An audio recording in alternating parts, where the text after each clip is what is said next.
Auspician este programa.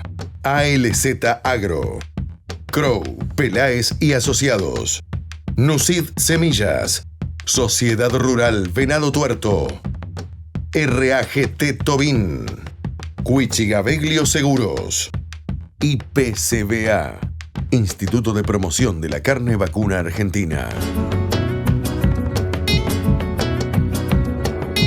Esta semana en Tranquera Abierta, perspectivas para maíz, mejoramiento genético y tecnología en maíz, condiciones de humedad y fenómenos meteorológicos.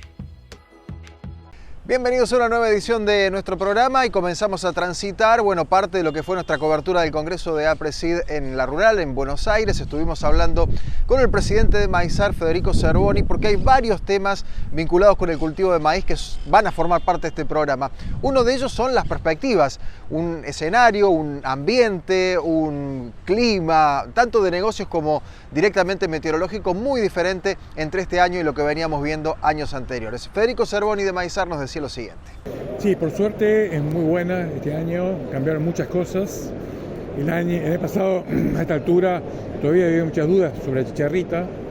Hoy están totalmente disipadas, sabemos cómo manejarla, sabemos que el invierno hace lo suyo y resetea. No hay, hoy en mediciones hay un seguimiento muy bueno de la red nacional, así que ese tema ya dejó de ser un problema. Digamos, porque si apareciese se puede controlar, además hoy tenemos cómo controlarlo y la conocemos. Así que eso es algo que digamos, no va a limitar la siembra de maíz, por lo menos de acá a diciembre. En diciembre veremos cómo evoluciona la población, pero en teoría no debería pasar nada. Estamos con buena humedad y estamos con una demanda de maíz interna muy importante. Hoy aumentó muchísimo el consumo de maíz debido a la buena performance que hoy tiene la leche, la carne, el pollo, el cerdo. Entonces todo eso hace que además en el interior se produce, sea más rentable si se consume el maíz, que siempre el mensaje de Maizar es transformar el maíz en origen. Eso le da muy buen margen y es muy importante para el cultivo, para todo el sistema y para todo el interior.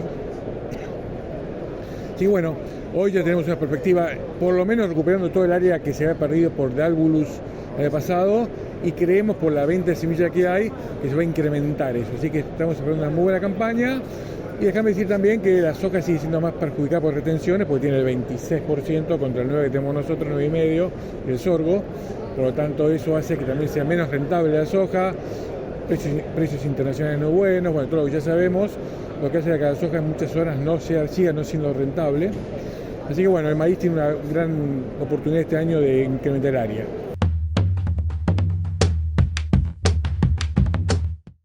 Con el presidente de Maizar también estuvimos hablando sobre algo que acá en nuestra región empieza a aparecer de manera incipiente y año a año gana un poquitito más de terreno, que es la posibilidad de maíces de segunda, es decir, maíz sobre el cultivo de trigo. Ya se da en muchos lugares. El problema que tiene eso son dos, puntualmente. Uno es el agua, que el trigo si anda bien, se lleva todo el agua y entonces el cultivo después maíz es más difícil que en esos 60 días esté, por la inversión que requiere. Y otro es el nitrógeno, digamos. La gran ventaja que tiene una leguminosa sobre una gramínea que no requiere nitrógeno. Por general, si los rendimientos de trigo son buenos, deja suelo con muy poco nitrógeno. Entonces, la inversión que hay que hacer para tener un buen rendimiento, por más que haya más iniciación en esta época del año, es más compleja.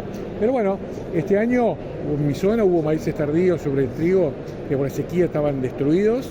Hoy llovió, acomodó el clima, hoy están sacando 8 o 9 mil kilos. Así que creo que es una buena alternativa también, y hoy el doble cultivo es lo más rentable, tanto trigo soja como trigo maíz, en el caso de los ambientes, ¿no? Tenemos que ver en qué ambiente estamos hablando, pero es una alternativa válida el trigo sobre maíz, y después ir una soja o otro cultivo sobre maíz tardío.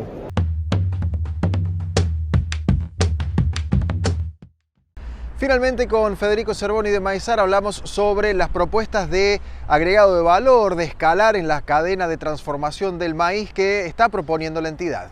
Es siempre el mensaje nuestro, ¿no? El mensaje nuestro es ese, tenemos mucho potencial, mucho crecimiento todavía para exportar proteínas animales. Tenemos toda la industria de etanol que tiene un futuro enorme. Hoy se va a hablar acá en este congreso del potencial que hay con el combustible, el SAF, para la aviación, con una demanda mundial enorme que sale de etanol, también de la soja. y lo que genera eso en el interior, con una planta de etanol, con toda la burlanda, con todo lo que genera de productos, el clúster que se genera alrededor de esos centros es muy importante. Bueno, y Maizal seguimos con nuestro proyecto de llegar a las 10 millones de hectáreas, que no sería muy difícil hacerlas, y si se dan las condiciones que vos decís, rentabilidad, con aumentos más de tecnología y fertilización, es muy probable llegar a 10 toneladas por hectárea de promedio, así que podemos llegar a las 100 toneladas, que es nuestro proyecto, que estamos hablando del doble que pusimos hoy. Y esto no es acá 20 años. Tenemos ejemplo de Brasil con el poco tiempo que lo hizo, y el potencial acá está. Esperemos que se den esas condiciones y creemos que por lo menos estamos en buen camino con la macroeconomía.